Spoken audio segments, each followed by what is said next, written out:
Pag-usapan naman natin sa video na to guys, no, kung ipinagbabawal nga ba ng Diyos na mag-preach or mangaral ang mga Christian na babae sa mga salita ng Diyos, no, or sa gospel ni God, no.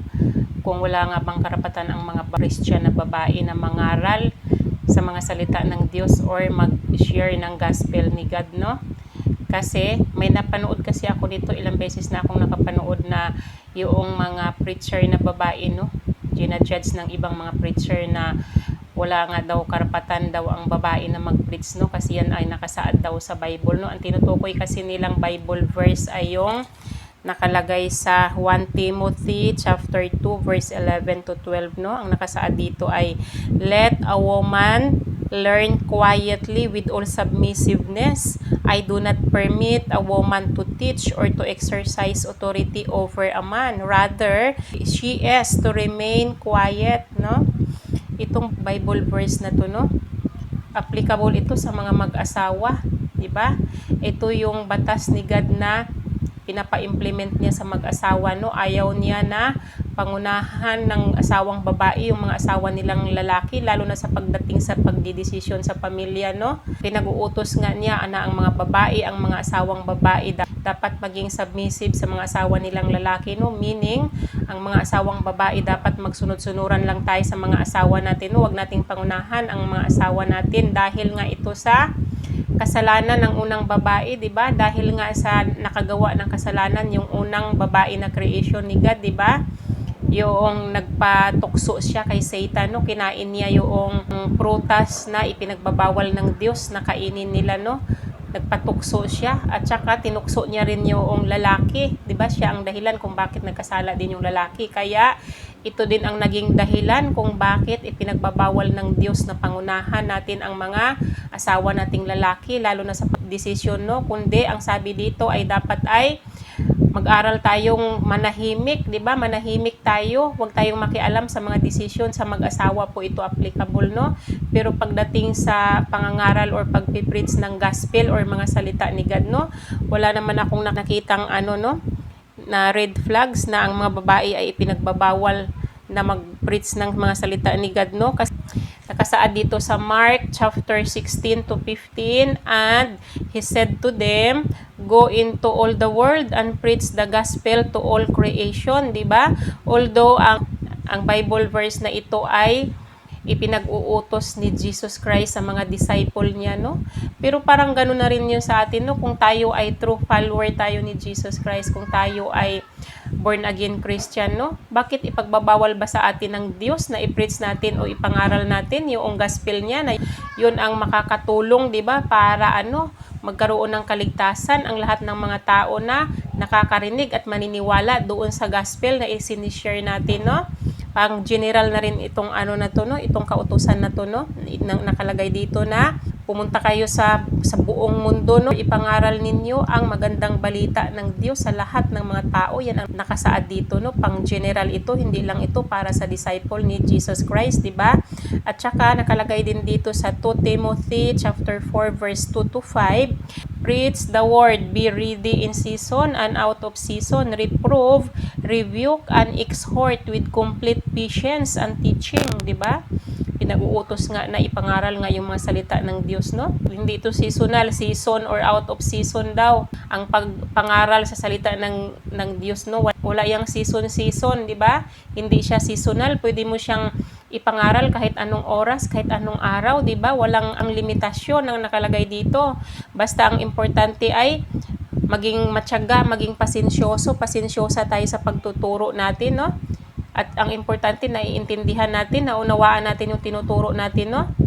Yan ang mahalaga. Hindi naman, wala namang limitasyon sa pag-preach ng ng salita ng Diyos. Ang mahalaga lang ay totoong follower tayo ni Jesus Christ, no? Totoong anak tayo ng Diyos, no? Para paniwalaan naman tayo nang nakakarinig sa pinapangaral natin, no? Paano tayo nila paniwalaan kung tayo ay nagpipreach ng gospel ni God, tayo ay nangangaral ng mga salita ng Diyos, pero yung pamumuhay natin taliwas doon sa tinuturo natin, no? Malayo sa kaugalian ni Jesus Christ, at malayo sa pamumuhay ni Jesus Christ yung uri ng pamumuhay natin. Hindi tayo paniniwalaan ng mga taong nakakarinig sa atin kung tayo mismo sa sarili natin hindi natin sinusunod kung ano yung nakalagay sa Bible. Kaya dapat kung tayo ay nangangaral man, tayo yung number 1 na example para paniwalaan tayo ng mga taong nakakarinig sa atin, di ba? At saka, ang sabi naman dito sa 1 Corinthians chapter 14 verse 31, "For you can all prophesy in turn so that everyone may be instructed and encouraged." Ang ibig sabihin, ang bawat isa sa atin, ang nakasaad dito, ang bawat isa sa atin ay maaaring makapagpahayag ng mensahe ng Diyos, di ba? Sa lahat ng mga tao upang matuto daw tayong lahat at mapalakas ang ating pananampalataya sa Diyos. Yan ang nakasaad dito. Hindi naman nakasaad dito na lalaki lang ang pwedeng mag-preach, di ba? Ang sabi dito, lahat tayo pwede tayong makapagpahayag ng mensahe ng Diyos, di ba? Ang nakasaad dito sa Bible verse na ito, no? At saka, anong sabi dito sa Luke chapter 9 verse 26? "For whoever is ashamed of me and of my words of him will the Son of Man be ashamed when he comes in his glory and the glory of the Father and of the holy angels." Diba? Ibig sabihin, kapag ikinakahiya natin si Jesus Christ, no? Kapag ikinakahiya natin yung mga salita ni Jesus Christ, no? Yung mga words niya, no? Kung ikakahiya din niya tayo doon sa harapan mismo ng Diyos Ama na makapangyarihan sa lahat, di ba? Ibig sabihin, kapag ikinakahiya natin siya, ayaw natin na i-acknowledge siya na siya yung Diyos natin, na ayaw nating i-acknowledge yung finished work niya sa cross, or ayaw nating mag-preach ng mga salita niya kasi nahihiya tayo, no? Ayaw natin siyang sundin kasi nahihiya tayo, di ba? Masabihan tayo ng word, di ba? Kasi kapag nagpipreach ka ng salita ng Diyos, kapag nagbabasa ka ng Bible, iba ang tingin sa'yo ng mga tao, sasabihan ka, weird, di ba? Weirdo ka. Or di kaya baliw ka. Yan ang yan ang paniniwala ng iba. Yan, judgmental ang mga tao. Kapag nagtuturo ka ng mga salita ng Diyos, no, kung ano-anong sinasabi sa'yo. Kasi nga, bihira lang ang mga tao na gumagawa nito, di ba?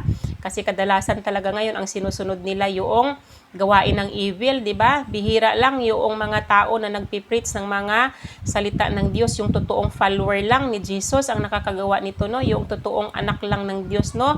So ngayon, kapag kayo ikinakahiya ninyo si Jesus Christ, ayaw niyo siyang i-acknowledge bilang Diyos, at saka ayaw niyong mag-preach ng mga words niya kasi nahihiya kayo, masabihan kayo ng word ng mga kakilala niyo, or ayaw niyo siyang sundin, ayaw niyong sundin yung mga gawain niya kasi nga kinakahiya nyo ang paggawa ng mabuti. Anong sabi dito? Ikakahiya din niya kayo doon sa harapan ng Diyos mismo pagdating ng Judgment Day. Diba? Yan ang nakalagay dito, no? At saka, ang sabi din dito sa Matthew chapter 10 verse 33, "But whoever denies me before men, I will also deny him before my Father who is in heaven." O diba? Kung sino man daw yung magkaila sa kanya sa lahat ng mga tao, ikakaila rin niya sa harap ng kanyang Ama na nasa langit, di ba?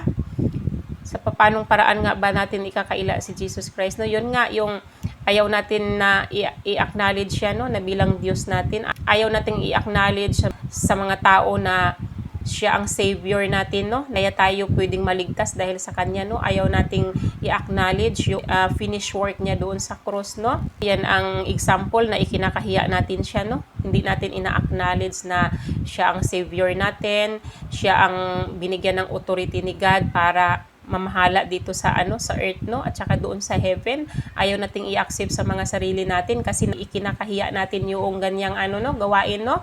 Anong sabi niya dito? Ikakaila din niya tayo pagdating doon sa harapan ng Diyos Amang makapangyarihan sa lahat, no. Hindi niya tayo doon i-acknowledge din kasi nga ikinakaila natin siya nung nandito pa tayo sa lupa, no. Ayaw nating mag-preach ng ayaw nating mag-preach ng word niya kasi nga ikinakaila natin siya, ikinakahiya natin siya, di ba? Yun ang magiging parusa sa atin, no? Ang ibig sabihin, kapag ikaila ka niya doon sa sa harapan mismo ng Ama na makapangyarihan sa lahat, hindi ka mapagkalooban ng eternal life, di ba? Kasi nga si Jesus Christ mismo ang Savior, eh.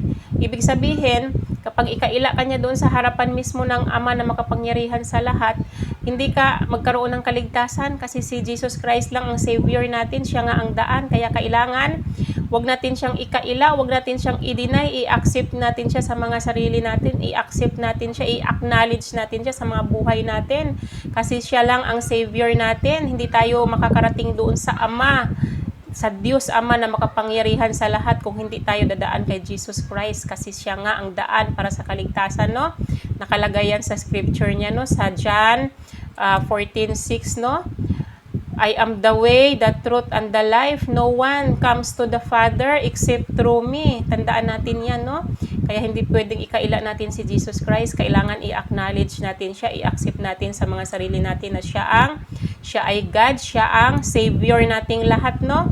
Kasi sa mga magkaila sa Kanya, ibig sabihin, hindi nyo ma-inherit ang eternal life na promise ni God. Hindi kayo makarating doon sa kingdom ni God. Kaya bago tayo makarating doon sa kingdom ni God, i-accept muna natin si Jesus Christ sa mga buhay natin, no? I-acknowledge natin si Jesus Christ, no, na siya ang Savior natin dahil sa pamamagitan ng finished work niya sa cross na yon, kaya tayo na save, di ba? Kung hindi nangyari yung pagkamatay ni Jesus Christ sa cross na yon, masisave ba tayo? Di ba hindi? Kasi siya nga ang nagbayad sa lahat ng mga kasalanan natin, no? Pinagbayaran niya, tinubos niya ang lahat ng mga kasalanan natin para tayo ay masave. Tapos ayaw pa natin siyang i-acknowledge, ayaw pa natin siyang i-accept sa mga buhay natin, no? Kung talagang tayo naghahangad ng eternal life, so umpisahan na natin ngayon ng pagbabagong buhay, no? Umpisahan na nating i-accept si Jesus Christ sa buhay natin bilang Savior natin, no? At magsisi na tayo sa lahat ng mga kasalanang ating nagawa at magbagong buhay, maging born again na tayo, guys, para ang punta natin balang araw kapag tayo ay nasa kabilang buhay na doon sa kaharian ng Diyos, doon sa langit, no? At mapagkalooban tayo ng buhay na walang hanggan. Doon ay hindi na tayo muling mamamatay, hindi na tayo mahihirapan doon, hindi na tayo iiyak doon, di ba? Masarap na ang buhay doon, maging masaya na tayo doon. Lahat ng mga nararanasan natin dito sa lupa ngayon, lahat ng mga pahirap na nararanasan natin sa lupa na ngayon, hindi na natin maranasan doon sa heaven yan. Kaya kung ako sa inyo, no, ngayon pa lang, isip na kayo, dapat ma-realize nyo na sa mga sarili ninyo na kailangan na talagang magsisi sa mga kasalanang nagawa, no? Kailangan ng talikuran ng paggawa ng mga kasalanan kung gusto natin ng inheritance doon sa heaven. Kung gusto natin ng treasure doon sa heaven, umpisahan na natin ngayon ang pagsisisi sa lahat ng ating mga kasalanang nagawa habang may panahon pa, habang hindi pa huli ang lahat. Baka mamaya pag nahuli na ang lahat, tsaka pa natin ma-realize yan, no? Wala nang chance, no? Baka pagsisihan natin sa bandang huli. Kaya dapat kumilos na tayo ngayon na, no? Sana, guys, no, may natutunan kayo sa aking video ngayon. Hanggang dito na lang yung aking video. Bye-bye and God bless you all. Bye-bye everyone!